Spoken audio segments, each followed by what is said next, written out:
Welcome everyone to this event. It is part of a 7-part series that I am doing, exploring the inner transformations needed on our journey of impact and social transformation.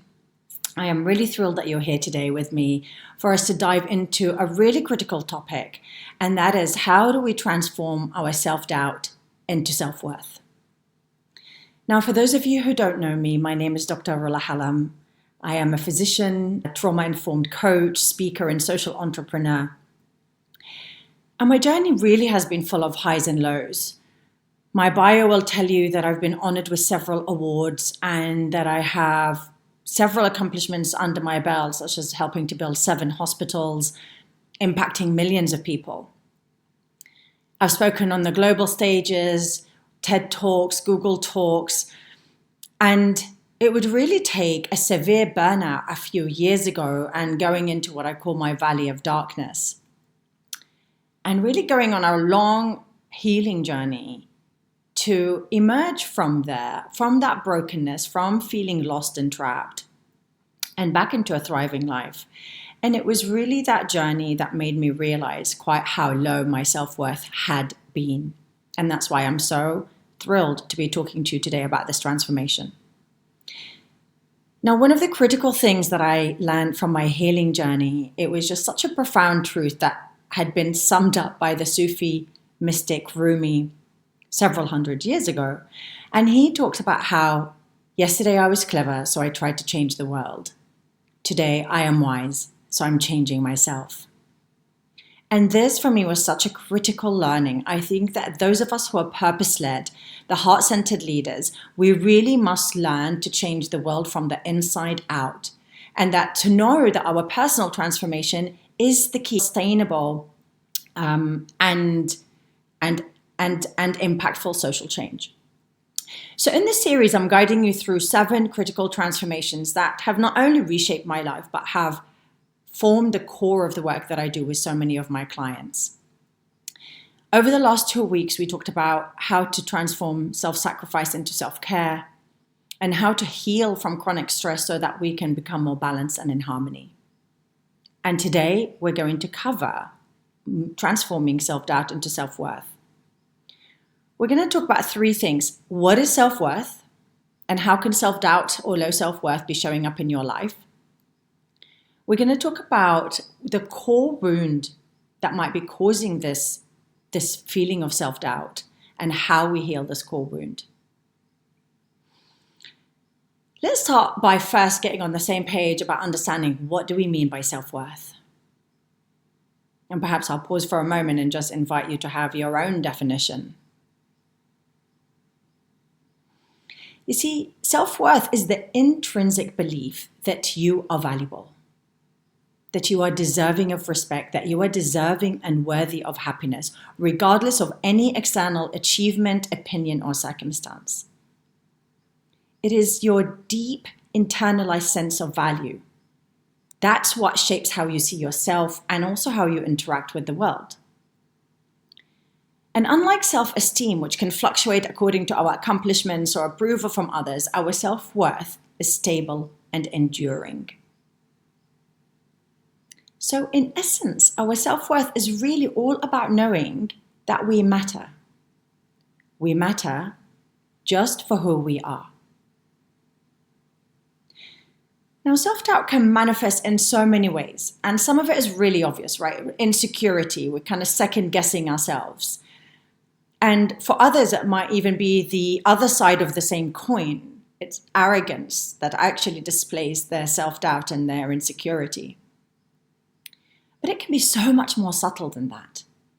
So for me, I am a confident person. I put myself out there. You would have seen me on the global stages, as I mentioned. But I often find myself working for free.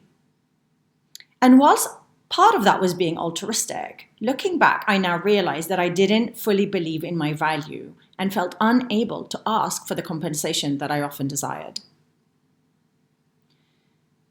I also, and I don't know if anyone can associate this, found it super hard to accept compliments. Like, I'm so honored that so often people tell me how inspiring I am. And honestly, it used to make my toes curl and I would just be so cringing when someone would pay me any such compliment. I just wasn't able to take it. And so this low self-worth is really a complex emotional experience, and it stems a lot from our past, right? Shaped by messages that we've received from our families, from societies, and we've internalized that into our own narrative and into our own self-concept. So I'm going to invite you to reflect for a moment on your own self-doubt and how that might be showing up in your life. I want to invite you to ask yourself, do I question my abilities, even in areas where I excel? Don't overthink it. I invite you to come with curiosity and non-judgment, but maybe you put a yes, no, or sometimes. Do I hold myself back from pursuing opportunities or sharing my ideas because I fear they won't be good enough? Do I compare myself to others, often or always coming up short? Do I honor my needs and wants and treat them as important?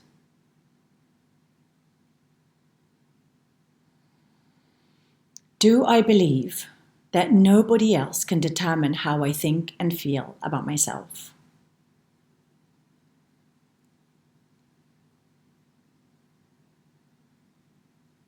And if someone doesn't return my feelings, do I take that as a personal reflection on my self-worth?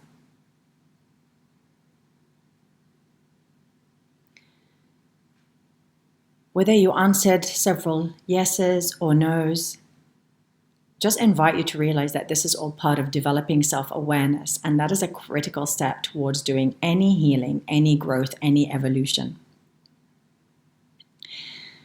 Now, self-doubt can really distort our perceptions, and it leads us to measure our self-worth against external and often unrealistic standards.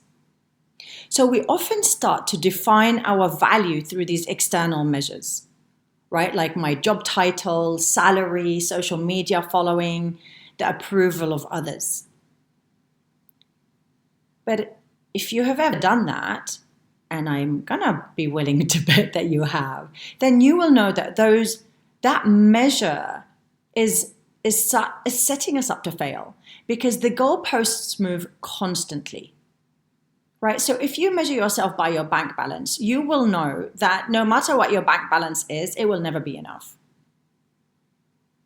right? Whatever it is that you measure yourself by, it will be fleeting and unreliable. So I'm going to invite you now to just take a moment to write down, what are the top 3 measures of your self-worth? What are those metrics that you are often using to shape your self-concept and your self-perception?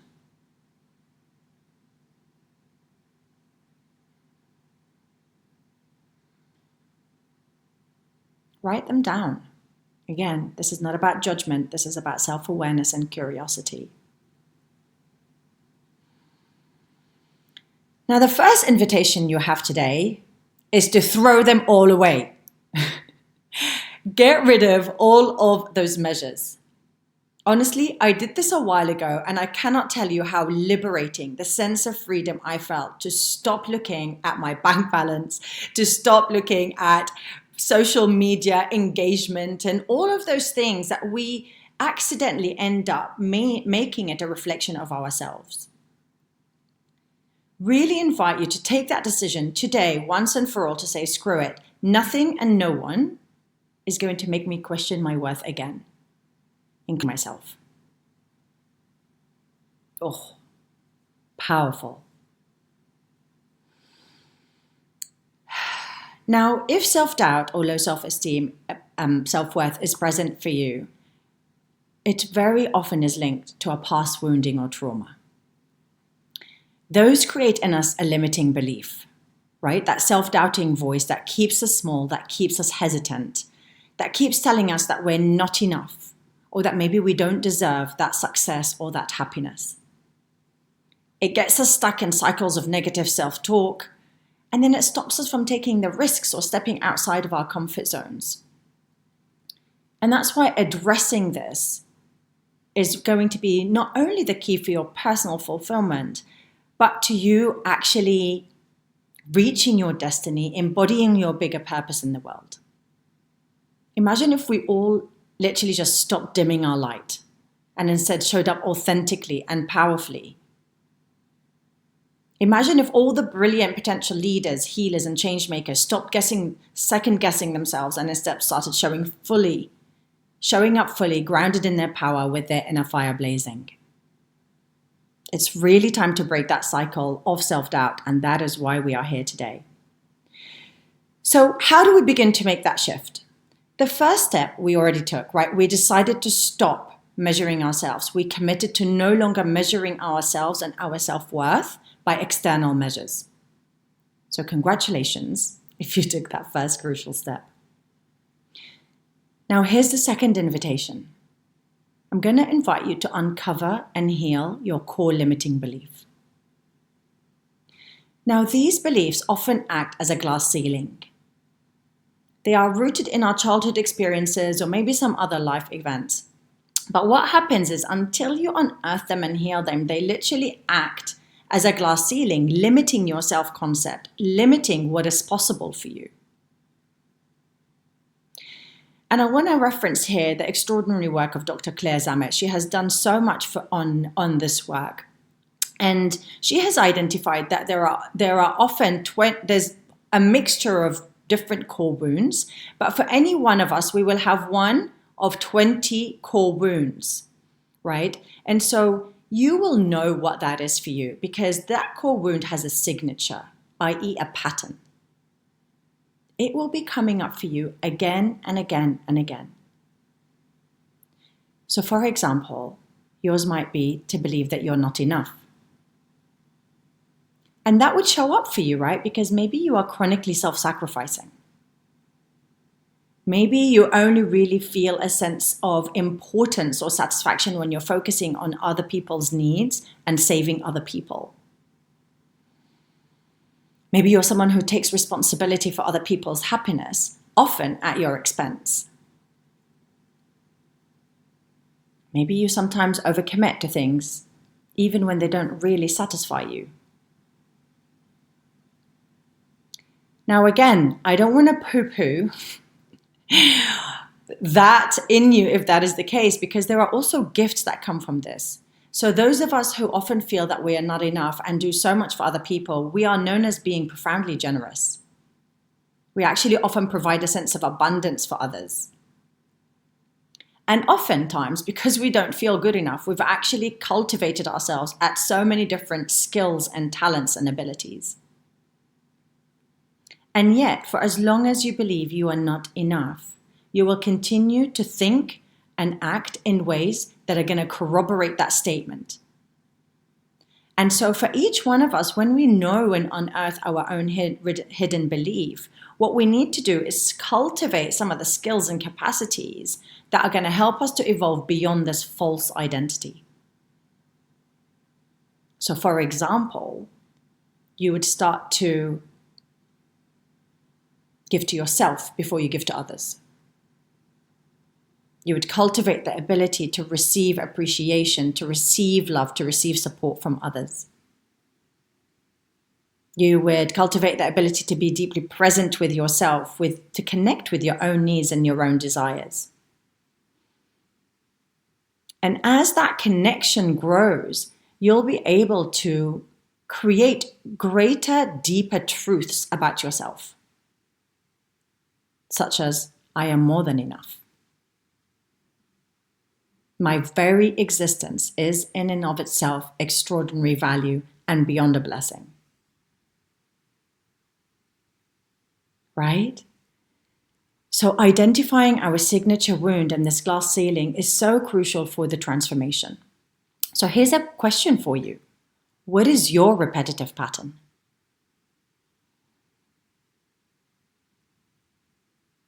What does that wounded part of yours keep repeating for you?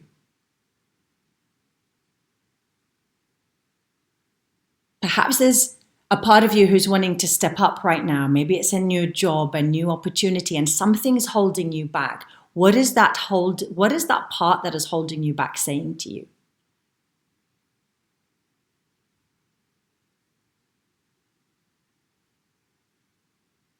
Whatever that part is saying to you is most likely to be that hidden signature for you. Now, honestly, healing my own self-worth was one of the single most transformative things for my life. I think that when we heal our self-worth, we honor our own needs, we're able to set boundaries, and also we're able to connect to our deepest longings, our deepest desires, and pursue them in alignment with our true self. I am so much more now guided by my own inner compass than I am by external validation or a fear of judgment.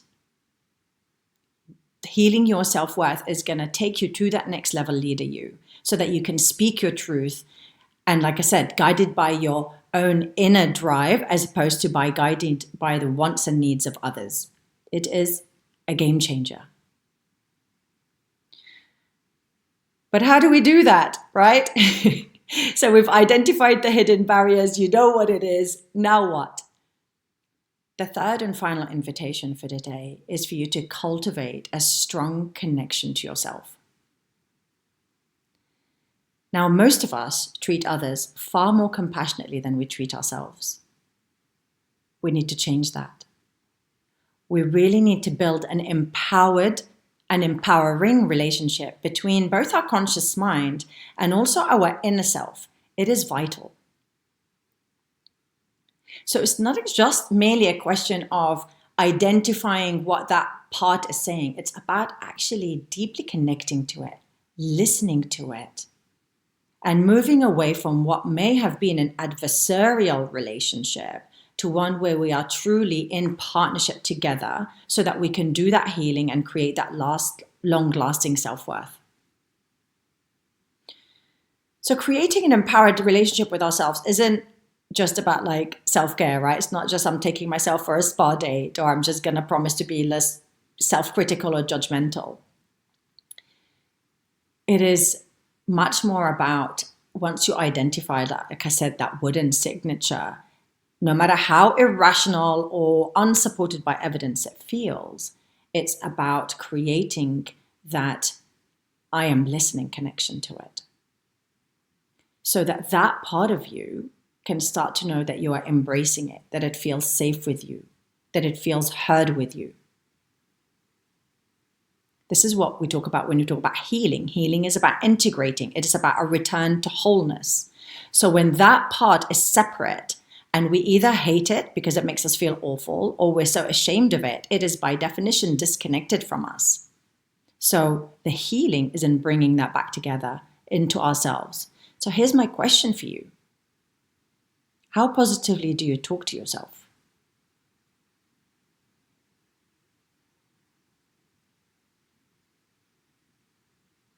What's the quality of your relationship, your internal relationship with yourself?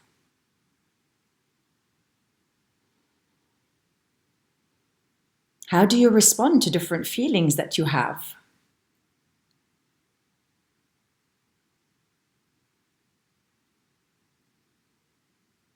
Our ability to be with our different feelings and creating an internal environment of radical safety and radical self-acceptance, that is the kind of environment that we're looking to create, because it is that kind of self-appreciation that can melt shame and actually get us to heal our self-worth once and for all.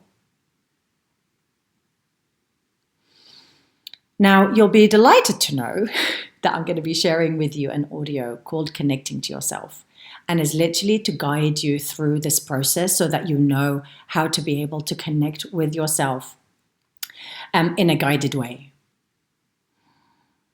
And so to close, I'm so thrilled that you've joined me here today for our exploration of self-doubt to self-worth. I hope that you're leaving with insights on how to approach your self-worth, on how to heal your self-doubt. There were 3 invitations today. Self by external standards. The second was to find and heal your inner barrier, your core limiting belief.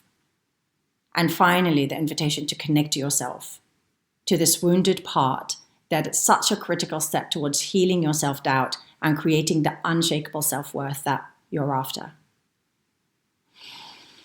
If you found today's session helpful and you want to dive deeper, my Women's Wise Warrior membership is open. It's designed for all purpose-led leaders like you who are ready to uncover your true worth and come and roll up your sleeves and do some of that deep healing so you can show up as your brighter self.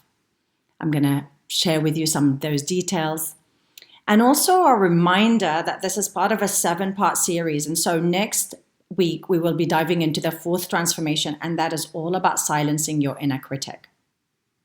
Thank you so, so much for coming here. Do feel free to connect with me, ask me any questions in DMs. I'd love to hear from you. I'd love to hear what resonated with you. And I look forward to seeing you next week. Thank you so much.